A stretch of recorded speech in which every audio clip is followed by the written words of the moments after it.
നീ കള്ളനോട്ടടിക്കുന്നതിനൊരുങ്ങേണ്ട, ശൈത്താന്റെ വലയിൽ പെട്ടു നീ കുരുങ്ങണ്ട. റബ്ബിന്റെ പക്കലിതൊക്കെയും വൻ കുറ്റമാ, ചതിക്കുന്ന രീതിയിൽ വെച്ചിതേറ്റം മെച്ചമാ.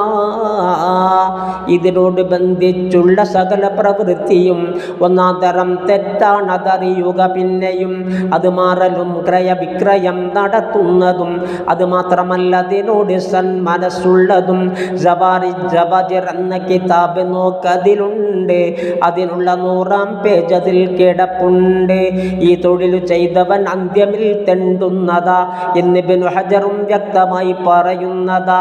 തറവാട് പോലും തോണ്ടണം എന്നുള്ളതാ, സ്ഥിരതാമസം ഇല്ലാതവൻ തിരിയുന്നതാ, മിത്രങ്ങളും തൻ ശത്രുവായി തീരുന്നതാ, എളുമത്തരം മുഖത്തെപ്പോഴും സ്ഫുരിക്കുന്നതാ.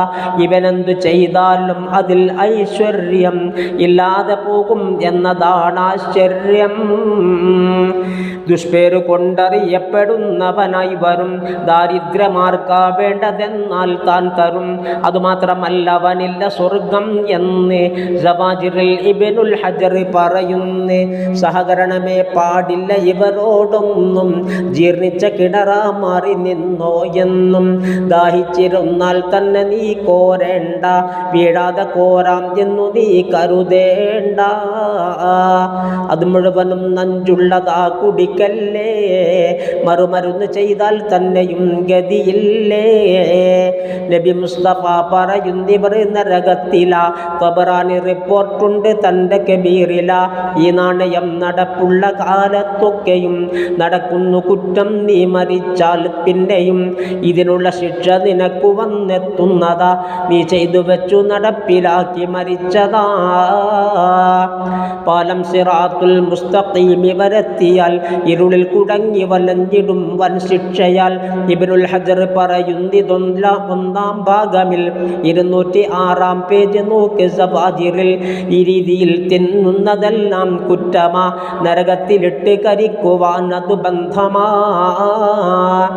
എന്നുള്ളതും നബി വ്യക്തമായി പറയുന്നതാ. അത് ഇബ്നു ഹിബ്ബാൻ തൻ സഹീഹിൽ വന്നതാ. മോഷ്ടിച്ച മുതലാണെന്നറിഞ്ഞും കൊണ്ട് വില നീ കൊടുത്താലും അതിൽ പങ്കുണ്ട്. ഇതുപോലെ തന്നെ ഇത് സയ്യിദുൽ മഖ്ലൂഖി പറയുന്നതായി കാണാം. റവാഹുൽ ബൈഹഖി. റബ്ബേ ഹലാലല്ലാത്തതെല്ലാം കാക്കണേ, എളുമത്തരം എത്താത്ത രീതിയിലാക്കണേ. നബിക്കെപ്പോഴും ഗുണം ചെയ്യണേ, നബിക്കുള്ള നിലക്കൊത്ത രീതിയിൽ ആര്യനും അവർക്കുള്ള